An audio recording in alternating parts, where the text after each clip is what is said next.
सत श्री अकाल, नमस्कार, आदाब। पंजाबी रेडियो और पंजाबी टीवी यूएसए देख और सुन रहे सभी साथियों का स्वागत है इस समय के विशेष programme beyond the headlines with Mandeep Punia में। हर रोज की तरह प्रोग्राम में साथ होता है सीनियर पत्रकार मनदीप पूनिया जी का और देश विदेश के साथ जुड़ी हुई अहम खबरों पर बातचीत करते हैं। सबसे पहले करेंगे पूनिया जी का स्वागत। बहुत बहुत स्वागत है पूनिया जी। जी, शुक्रिया, नमस्कार, सत श्री अकाल, आदाब। नमस्कार, सत श्री अकाल, आदाब। रुख खबरों का करते हैं। सबसे पहली खबर ट्रंप से जा जुड़ती है। ट्रंप का दावा सामने आया है कि ईरान के साथ युद्ध जल्दी ही खत्म होने की संभावना है, लेकिन अभी ट्रंप की क्रेडिबिलिटी पर, ट्रंप की बोली जाती बातों पर ज्यादा यकीन नहीं आता। इसीलिए ईरान का पक्ष जानना भी जरूरी है। ईरान इस बयान के ऊपर क्या बोल रहा है? देखिए, ट्रंप ने दावा किया है कि ईरान से युद्ध जल्दी खत्म होने की संभावना है। जी। अमेरिकी राष्ट्रपति डोनाल्ड ट्रंप ने इस बात का दावा किया है कि ईरान के साथ जारी तनाव को लेकर काफी दोस्ताना बातचीत चल रही है। लगातार तीसरे दिन भी दोनों पक्षों ने एक दूसरे पर कोई हमला नहीं किया है। एयरफोर्स वन में पत्रकारों से बातचीत के दौरान ट्रंप ने सोमवार को कहा, मुझे लगता है कि इस युद्ध को खत्म करने की की अच्छी संभावना है।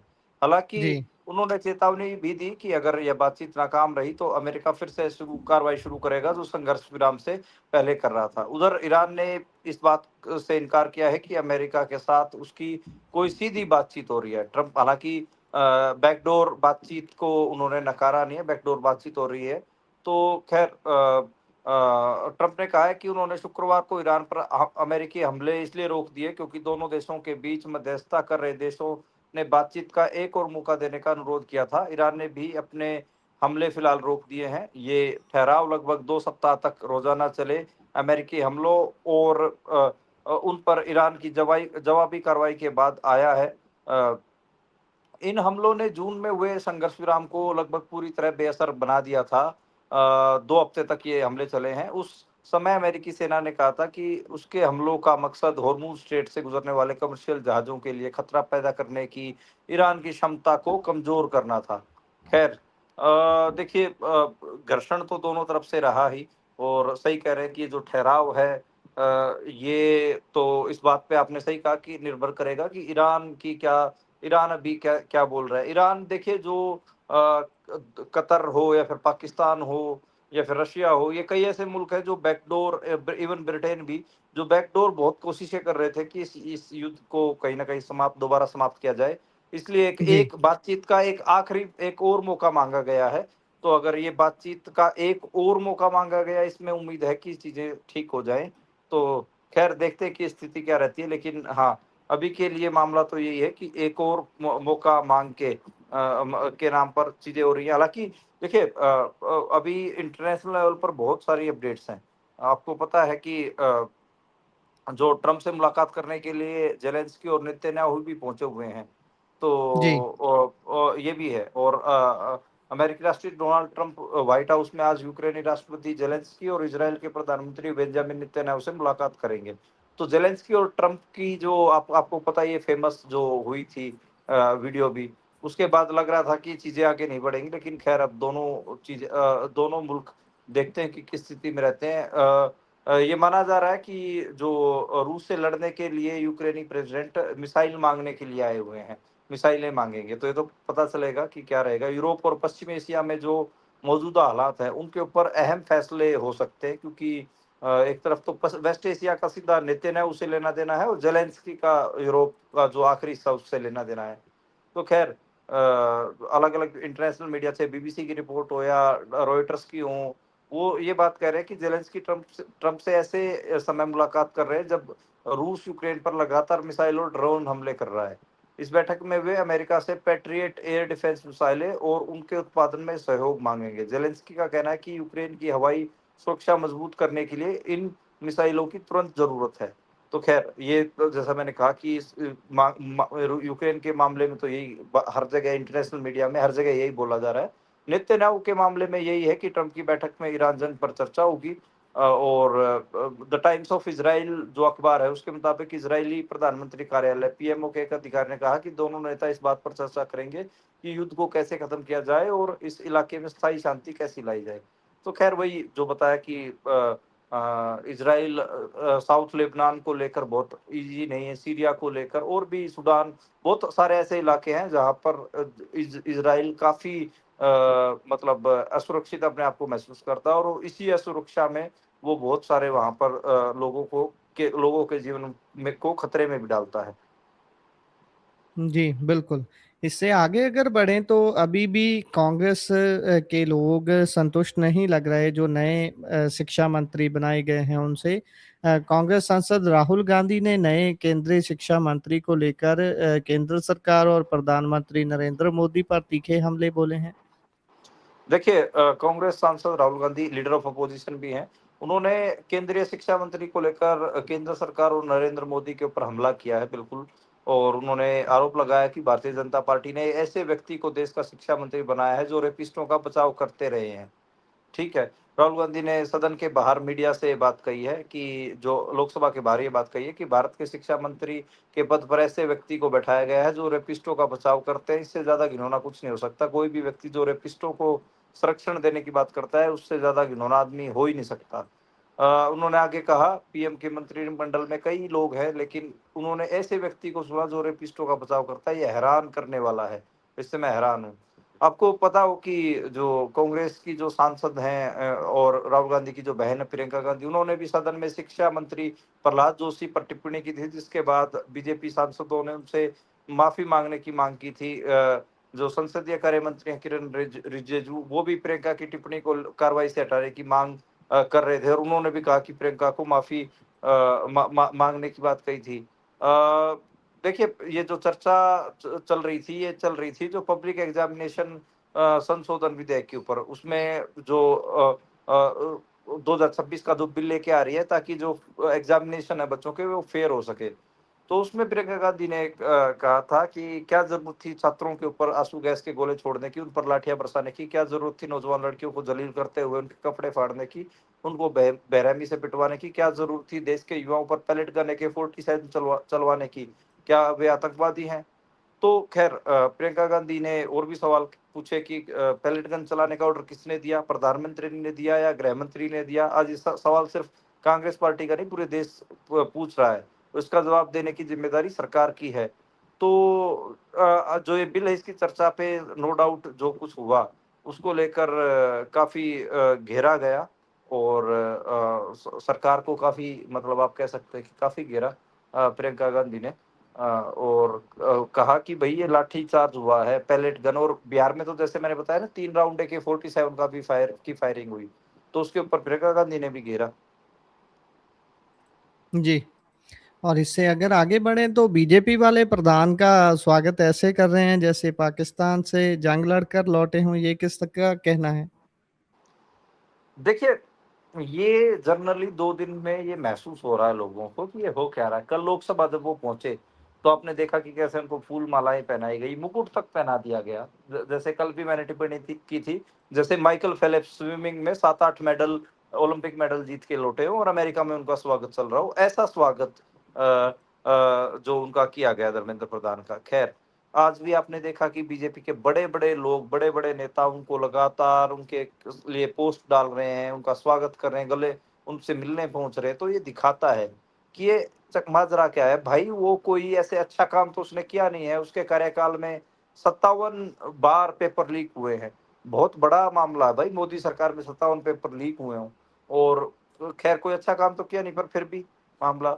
आज जब संसद चल रही थी उसमें जो कांग्रेस के सांसद है गौरव गोगोई, उन्होंने ये सवाल उठाया कि जो सरकार है वो शिक्षा को लेकर गंभीर कहाँ है? गंभीर नहीं है। एक ऐसे व्यक्ति का इस हिसाब से स्वागत कर रही है मतलब जैसे वो पाकिस्तान से जंग जीत के आया हो। तो गौरव गोगोई ने आज लोकसभा में कहा और उन्होंने काफ़ी सवाल उठाए कि बच्चे करें क्या? उनके पास पैसे नहीं है, 30-30 लाख रुपए देके वो पेपर खरीद सके। वे नाराज़ हैं, वे लड़ नहीं पाते तो आत्महत्या कर लेते हैं। जो उन्होंने एक वो भी बताया कि आत्महत्या करने का कारण क्या है। खैर, उन्होंने धर्मेंद्र प्रधान पर आरोप भी लगाया कि भाई इस शिक्षा मंत्री जिसका आप स्वागत कर रहे हो उसकी वजह से 21 बच्चों ने अपनी जान दी। उन्होंने आत्महत्या की लेकिन जब वे इस्तीफे देने के लिए संसद के कैंपस में आए, जब पार्लियामेंट में आए, लोकसभा में आए तो बीजेपी सांसदों ने उनका ऐसा स्वागत किया जैसे वो कोई जंग जीत के आए हो पाकिस्तान से। कल मैं कह रहा था कि जैसे माइकल फेल्प्स 7-8 ओलंपिक मेडल जीत के आए हो। तो ये बात है यार, सबके मन में है कि आप किस बात का स्वागत कर रहे हो उनका। तो ये एक चीज़ है। और हालाँकि लोग तो आपको पता ही है कि जो दूसरा जो जिस दूसरे व्यक्ति को, प्रहलाद जोशी को जो बनाया गया है शिक्षा मंत्री, वो बिल्किस बानो के रेपिस्टों को लेकर जिस किस्म की टिप्पणी कर चुके हैं, उससे ये भी है कि अब भारत का अगला जो शिक्षा मंत्री है, वो ऐसा बना दिया कि जो रेपिस्टों को संरक्षण देने तक की बात करता है। तो और है भी उसका बैकग्राउंड आरएसएस से वैसे, तो बड़ी-बड़ी गंभीर स्थिति भी है उस हिसाब से। बिल्कुल, बिल्कुल। इससे आगे बढ़ें तो बात असम की करते हैं, जिसकी बात बहुत कम हो रही है। असम इस समय बाढ़ की मार से डूबा हुआ है। 6 ज़िले पूरी तरह से बाढ़ से ग्रस्त हैं इस समय। 631 गाँव हैं जो अभी भी पानी में डूबे हुए हैं। क्या हालात है? क्या वहाँ पर किसी तरह की राहत सामग्री पहुँचाई जा रही है? सरकार पहुँच पा रही है? देखिए, असम में एक ऐसा सूबा है जो हर 2-3 साल में बाढ़ की चपेट में आता ही आता है। हालाँकि जो सूबे का जो डिज़ास्टर मैनेजमेंट डिपार्टमेंट है, वो अब दावा कर रहा है कि भई सोमवार के बाद से थोड़ा बाढ़ की स्थिति पे में हालात सुधरे हैं, मामूली सुधार हुए हैं। 3 जिलों में थोड़े नॉर्मल-सी आने की कोशिश की गई है। हालाँकि 3 जिले ऐसे हैं जहाँ पर नॉर्मल-सी आने में, वहाँ पर जनजीवन सामान्य होने में महीनों लग जाएँगे, वहाँ पर नुकसान ज़्यादा है। तकरीबन सवा 600 के आस-पास गाँव ऐसे हैं, जहाँ जो बहुत बुरी तरीके से बाढ़ की चपेट में रहे रहे हैं। ख़ासकर ऊपरी असम। अ, ऊपरी असम में तो बाढ़ आती भी नहीं थी, और अब की बार ऊपरी असम में बाढ़ आई है। तकरीबन साढ़े 4 लाख से ज़्यादा लोग हैं, वो अभी भी बाढ़ से प्रभावित है। मतलब जो जहाँ पर पानी उतर गया है, चला गया, वो अलग मामला है 3 जिलों में। तो 3 जिले अभी भी जो बहुत ज़्यादा प्रभावित है, उनमें साढ़े 4 लाख लोग अभी भी फँसे हुए हैं बाढ़ में। तो ये एक मामला है। और अकेला जो शिव सागर जो जिला है, उसमें 25,000 लोग बेघर हुए हैं, सड़कों के ऊपर या स्कूलों में जो शिविर कैंप बने हुए हैं, उनके अंदर रह रहे हैं। तो बहुत स्थिति बुरी है। आप तस्वीरें देख रहे होंगे कि सड़कों के ऊपर लोग अपने चूल्हे जला रहे हैं, बैठे हैं। और जो बारिश अभी भी रुकने का नाम ले नहीं रही बहुत सारे इलाकों में, और बाढ़ की स्थिति में, हालांकि मैं जैसे कह रहा हूँ कि 3 जिलों में थोड़ा सुधार है, लेकिन 3 जिलों में अभी भी हालात बहुत नाजुक है। और जो असम की तस्वीर है, वो पूरे देश में नहीं दिखाई जा रही। असम की जो बाढ़ के ऊपर बात उस हिसाब से, जिस हिसाब से होनी चाहिए, क्योंकि भाई इंसान तो वहाँ पे भी रहते हैं, वहाँ पे भी 4.5 लाख लोग अभी भी बाढ़ में फंसे हुए हैं। तो उनकी नेशनल मीडिया में उस किस्म से बात हो नहीं रही है। मुझे लगता है कि इस बारे में बात होनी चाहिए कि असम के नागरिक भी भाई इसी देश के नागरिक हैं, और उनको भी जल्द से जल्द मदद पहुंचाई जाए, और उनको भी निकाला जाए इस बाढ़ की स्थिति से। जी, जी। इससे आगे अगर हम बढ़ें तो एक भी फ्लाइट नहीं आई है, फिर भी सर्वे में सर्वश्रेष्ठ एयरपोर्ट दिखाया गया है। कौन से एयरपोर्ट की ये बात हो रही है और क्या है सारा माजरा? देखिए, ये बड़ा हास्य का बड़े ऐसा ऐसी खबर है जिससे मतलब हंसी भी आ रही है और दुख भी हो रहा है। जो भारतीय विमानपत्तन प्राधिकरण है, उसने हालिया एक ग्राहक संतुष्टि सूचकांक जारी किया है कि जो कस्टमर सेटिस्फेक्शन इंडेक्स, जिसको अंग्रेजी में कहेंगे, तो कस्टमर सेटिस्फेक्शन इंडेक्स में मध्य प्रदेश के खजुराहो एयरपोर्ट को देश का सर्वश्रेष्ठ एयरपोर्ट घोषित किया गया है। हालांकि आपको पता है कि वर्तमान में इस एयरपोर्ट से जुलाई और अगस्त के दौरान एक भी कमर्शियल फ्लाइट का संचालन नहीं हो रहा है। ऐसे में उस वो जो सर्वे हुआ है, उसकी प्रक्रिया और मानकों पर सवाल उठ रहे हैं। ठीक है?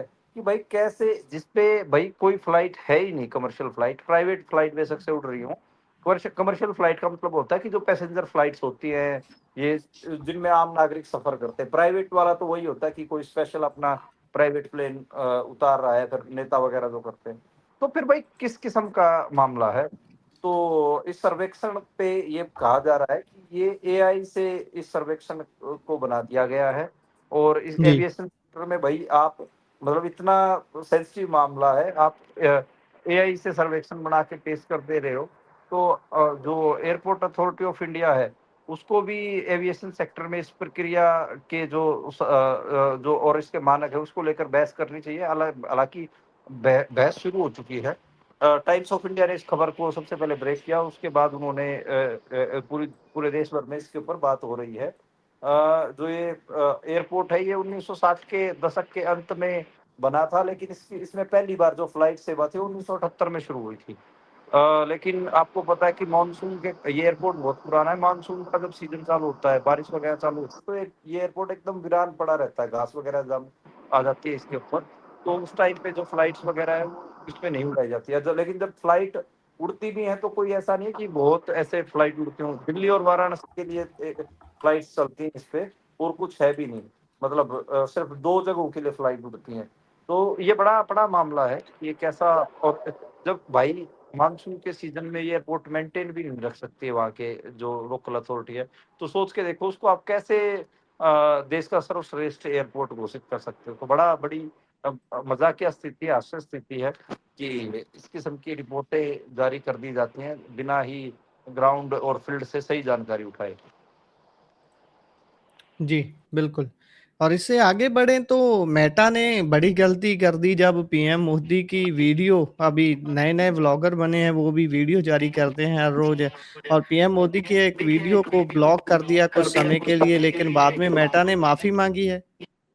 देखिए जो मेटा का जो सोशल मीडिया मंच है फेसबुक, उसके द्वारा प्रधानमंत्री नरेंद्र मोदी की एक वीडियो कुछ समय के लिए ब्लॉक करने का मामला है, और उसी को लेकर मेटा ने माफी मांगी है। अमेरिकी टेक कंपनी ने इसे तकनीकी गलती बताया है। हालांकि सरकार इसे जवाब इस जो सरकार को जो जवाब मिला है उससे सरकार संतुष्ट नहीं है, और बताया जा रहा है कि यह मामला अभी सुलझा नहीं है। इस पर और ज्यादा बातचीत अभी होगी। तो खैर तकनीकी गड़बड़ी मेटा बता रहा है, लेकिन वही बात है कि अभी भी चीजें मतलब जो गवर्नमेंट है वो इसको रिजोल्व करने की तरफ नहीं बढ़ रही। पीटीआई जो समाचार एजेंसी पीटीआई है उसके सूत्रों के हवाले से ये कहा गया है कि केंद्र सरकार मेटा के इस स्पष्टीकरण से संतुष्ट नहीं है, और इसे अनुचित बताते हुए सरकार ने इसको लेकर लगातार इशू उठाने को बात कही है। अ, छात्रों के लिए प्रधानमंत्री मोदी का एक संदेश, इस नाम से उन्होंने एक वीडियो जारी किया था जिसके ऊपर भी रोकने पे सरकार द्वारा उठाए गए कदमों और फास्ट ट्रैक कोर्ट बनाने का वायदा किया गया। फेसबुक पर कुछ समय के लिए इसे ये ब्लॉक रही, और साथ ही ये संदेश भी दिखाया गया कि कानूनी अनुरोध के कारण आपके क्षेत्र में ये वीडियो है ये उपलब्ध नहीं है। लेकिन थोड़ी देर बाद वो जो वीडियो है वो वापस दिखाई देने लगी। अब उसमें जो हमारी जानकारी है, मेरे एक दोस्त हैं जो टेक को ही कवर करते हैं, उनसे मेरी बात हो रही थी कि हुआ कैसे। तो उन्होंने कहा कि फेसबुक मेटा इंडिया है, उसमें एक जेन जी लड़का काम करता था। उसने कुछ देर के लिए उसको ब्लॉक कर दिया, और उसका काम ही ये मॉनिटर वीडियो कंटेंट मॉनिटर करने का था। तो उसने गुस्से में जेन जीज को जो लाठियां पड़ी हैं, उसके गुस्से में आके उसने मतलब बिना ही किसी आदेश के कर दिया। उसके बाद हालांकि उस लड़के को 45 दिन के लिए उसका वर्क सस्पेंड कर दिया गया है, ऐसी जानकारी मेरे दोस्त जो टेक कवर करता है उसने दी है। तो खैर इशू तो बहुत बड़ा बन गया है। और मेटा आप कह रहा है कि ये टेक्निकल फॉल्ट था, लेकिन फॉल्ट जो भी हो, हालांकि मुझे लगता है कि उस जेन जी की प्राइवेसी बाहर आएगी नहीं। मेटा पूरी कोशिश करे इस बात को रफा दफा करे, लेकिन सरकार उस लड़के के बारे में जानना चाहती है कि भाई कौन लड़का था जिसकी वजह से वीडियो ब्लॉक हुई है। खैर अब देखिए जेनजीज से पंगा लिया तो जेनजीज तो पता नहीं दुनिया में किस किस कंपनी में कहाँ कहाँ पहुंचे हुए हैं। तो इस किस्म की शरारत तो करेंगे। शुरुआत आपने की है, और क्या बोलते हैं इसको बाजी मोड़ना। तो ये जो जेनजीज हैं ये तो बस आपको आपकी आपकी शुरुआत की हुई शरारत की बाजी मोड़ रहे हैं। जी, बिल्कुल। और इससे आगे बढ़ें तो उधर ज़ेनज़ी के ऊपर संघ प्रमुख आखिरकार बोले हैं। क्या बोल रहे हैं संघ प्रमुख? क्या सोचते हैं वो ज़ेनज़ी के इस दौर के बारे में और उनके स्वभाव के बारे में? देखिए, जेन ज़ीज़ का ये जो आंदोलन है, ये अभी भी बहुत चिंता का विषय बना हुआ है, क्योंकि अभी भी बिहार में आपको पता है कि और बंगाल में बच्चे जेलों में बंद हैं। हालाँकि बिहार सरकार कह रही है कि आज शाम 7 बजे तक बच्चों को रिहा कर दिया जाएगा, लेकिन पेरेंट्स अभी भी बच्चों की रिहाई के लिए इंतज़ार कर रहे हैं। बंगाल में अभी अभी कोई ऐसी सिचुएशन दिख नहीं रही है। लगातार जेन ज़ीज़ का जो आंदोलन है, उसने कुछ कपाट तो खोल दिए हैं। आपको ध्यान हो कि 24 जुलाई को मोहन भागवत ने कहा था कि जो आज की जनरेशन है, ये डिक्टेशन नहीं लेती बल्कि डिस्कशन में विश्वास रखती है। आज उन्होंने इसको उसके उलट एक बात कही है। उन्होंने कहा है कि जेन जी जो है वो भावुक है, शांत दिमाग से नहीं सोचते। और जो मोहन भागवत ने इस बयान की पृष्ठभूमि हाल में जो कोकरोच जनता पार्टी का जो आंदोलन हुआ है उसको लेकर दिया है, और संघ परिवार को इस असमंजस में डाल दिया है कि उसे युवाओं के गुस्से और बेबाकी का समर्थन करना चाहिए या फिर बड़ों के नियंत्रण की वकालत करनी चाहिए। यानी कि मतलब आप समझ रहे हो ना कि भाई संस्कारों में रहो, बड़ों के इशारे पे काम करो, उस पे रहे, या फिर जो वो उनकी इंडिपेंडेंस है जन चीज की उसको लेकर। खैर, जो आपको ध्यान हो कि जो आरएसएस के चीफ है मोहन भागवत, उन्होंने एक बार ये संकेत देके सुर्खियां बटोरी थी कि 75 साल की उम्र हो जाने के बाद पद छोड़ने पर विचार करना चाहिए, क्योंकि नरेंद्र मोदी की उम्र भी 75 साल थी। खैर, नरेंद्र मोदी ने तो नहीं छोड़ा पद। अब वो 15 से 30 साल के जो बच्चे हैं उनके ऊपर अपने अपनी अपनी ये बात कह रहे हैं, और वो कह रहे हैं कि भाई जो हम भी हैदराबाद में एक सभा थी, विश्व मांगल्य सभा, उसके एक कार्यक्रम में उन्होंने कहा कि आज के युवा ट्रेंड से गहराई से प्रभावित होते हैं और भावुक होते हैं, और उन्होंने कहा कि अक्सर शांत दिमाग से नहीं सोचते। जैन जी हम्म। अच्छी जेन जी जनरेशन अच्छी है, परिस्थितियों के अनुसार खुद को डालने वाली है और खुद से स्वभाव से भावुक है। वे बहुत शांत दिमाग से नहीं सोचते। अगर उनके सामने कोई चीज वास्तविक और प्रमाणिक दिखाई देती है तो वे उन्हें आकर्षित करती है। तो खैर, उन्होंने इस टिप्पणी को सामाजिक बदलाव से भी जोड़ा और कहा कि भारत में महिलाओं की स्वतंत्रता और अधिकारों की मांग को लेकर हुआ आंदोलन से युवाओं के बीच व्यापक समर्थन मिला, वह भी अत्यंत नुकसानदेह साबित हुआ। तो वो फेमिनिस्ट आंदोलन को टारगेट कर रहे हैं बेसिकली, कि औरतों की आजादी के लिए जो आंदोलन शुरू हुआ था उससे मतलब भारतीय समाज को नुकसान ही हुआ है। उन्होंने कहा कि स्त्री मुक्ति आंदोलन शुरू हुआ और धीरे धीरे उसे व्यापक स्वीकार्यता मिल गई। फिर एक दौर बीता, उसके बाद उस आंदोलन के समर्थकों को एहसास हुआ कि वे गलत रास्ते पर चल पड़े, उन्होंने हमारे देश में एक दो पीढ़ियां बर्बाद कर दिया। तो खैर, मोहन भागवत ये बात पहले भी बोल चुके हैं, और उन्होंने कहा कि जो ये आजादी वाले ख्याल है चाहे औरतों के जेनजीज के, इससे परिवार टूटता है और मतलब भाई समाज में अराजकता फैलती है। तो आरएसएस का ये लाइन है, मतलब आपको विचलित होते आरएसएस इस आंदोलन के दौरान भी दिखा, और अभी भी जो स्टेटमेंट आ रही है उससे पता ही चल रहा है। फेमिनिस्टों के खिलाफ भी रहते हैं वो, आपको पता ही है। और बड़ा बड़ा मामला है। देखते हैं कि आगे क्या रहता है, कि जो आरएसएस के जो मुखपत्र ऑर्गेनाइजर, ऑर्गेनाइजर ने कैसे लोगों की सूची भी जारी की है, जिसमें उन्होंने उनको विवादित हस्तियां बताया है, और ये कहा कि जिनके आह्वान के ऊपर जिनका समर्थन जंतर मंतर आंदोलन में था, उन्होंने ऐसे 11 लोगों का नाम भी बताया है। तो उसमें जो अगर बात करें तो एक पर पहले नाम पर रघु राम का नाम बताया है, जो टीवी की हस्ती है, और दूसरे पे उन्होंने संयुक्त किसान मोर्चा का नाम लिखा है, तीसरे पे उन्होंने जो सीपीएम के सांसद है जॉन ब्रिटास का नाम लिखा है, और इसके अलावा अरुंधति राय का नाम लिखा है, आम आदमी पार्टी के संजय सिंह का नाम लिखा है, तृणमूल कांग्रेस की सांसद महुआ मोइत्रा, प्रशांत भूषण, अंजलि भारद्वाज, योगेंद्र यादव, सागरिका घोष, और जो सोनम वांगचुक का नाम 11वें नंबर पर लिखा है।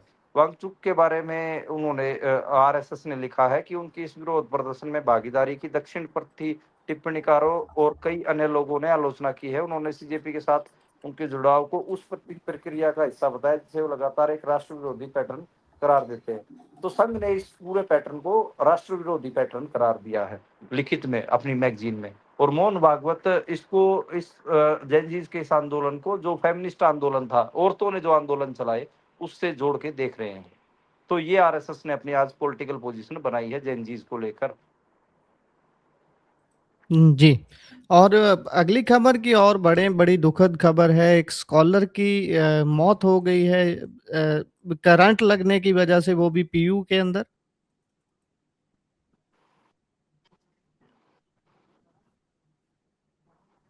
हाँ, पंजाब यूनिवर्सिटी की एक खबर, पंजाब यूनिवर्सिटी की चंडीगढ़ पीएचडी की स्कॉलर की पीएचडी करने वाली एक लड़की थी, रेवाड़ी, हरियाणा रेवाड़ी की रहने वाली थी। उसकी करंट लगने से मौत हुई है। वो गर्ल्स हॉस्टल से अपने डिपार्टमेंट में पढ़ाई करने के लिए जा रही थी। इसी दौरान अचानक से जो रास्ता होता है उसके ऊपर गिर पड़ी।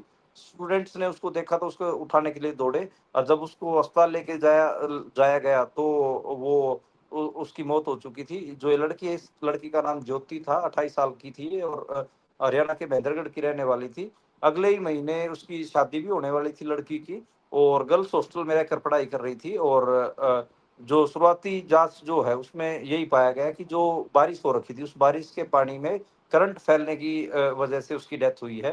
हालाँकि इस हादसे के कारण जो वा स्टूडेंट है पंजाब यूनिवर्सिटी के, उनमें गुस्सा फूटा है और उन्होंने जो वाइस चांसलर हैं रेणु विज, उनके कार्यालय, उनके ऑफ़िस का घेराव किया है। कुछ छात्र गेट तोड़ के अंदर भी घुसे हैं। हालात बहुत तनावपूर्ण है और चंडीगढ़ पुलिस तैनात करनी पड़ी है। और लगातार स्टूडेंट्स ने जो वाइस चांसलर का जो दफ्तर है उसको बंद किया हुआ है। चंडीगढ़ में रहने वाले जो उसके चाचा हैं जितेंद्र सिंह, वो उन्होंने भी यही कहा है कि शव को हम तभी लेंगे जब मौत का असली कारण पता चल पाएगा। तो ख़ैर ज्योति काफ़ी होनहार लड़की थी और साइंसेज़ में माइक्रोबायोलॉजी डिपार्टमेंट से पीएचडी कर रही थी और बड़ा मतलब ये बताया जा रहा है, उनके जो दोस्त हैं वो ये बता रहे हैं कि वो बहुत अच्छी स्कॉलर थी और उनकी जो रिसर्च थी वो बहुत भी अच्छी रिसर्च थी। तो ख़ैर प्रशासन की, यूनिवर्सिटी प्रशासन की कमी के कारण और अनदेखी के कारण इतने एक होनहार स्टूडेंट की डेथ गई है। अब देखते हैं कि स्थिति कहाँ तक पहुँचती है। कम से कम यूनिवर्सिटी को तुरंत प्रभाव से जो एसडीओ, एक्सीएन वगैरह होते हैं उनको सस्पेंड तो कर ही देना चाहिए। जिनके हाथ में ये कंस्ट्रक्शन का और इलेक्ट्रिसिटी का डिपार्टमेंट है, उनको तो सस्पेंड कर ही देना चाहिए। भाई यूनिवर्सिटी में इस किस्म की घटनाएँ होंगी, वो तो चलो अकेली थी। अगर वहाँ पर दा 5-7 स्टूडेंट और होते तो भाई कितना बड़ा नुकसान होना था। ख़ैर स्टूडेंट भड़के हुए हैं, देखते हैं कि क्या इस मुद्दे को लेकर क्या निपटारा होता है। लेकिन स्टूडेंट्स का गुस्सा देखिए जायज़ तो है कि उनके बीच से एक इतनी होनहार स्कॉलर की करंट लगने से, यूनिवर्सिटी प्रशासन की बेवकूफ़ी की वजह से, उनकी नालायकी, उनकी नाकामी की वजह से उसकी डेथ हुई है। जी, बिल्कुल। इसी के साथ प्रोग्राम का समय यहाँ समाप्त होता है। आप जुड़े जानकारियाँ साझा की, बहुत-बहुत धन्यवाद। धन्यवाद गुरप्रीत।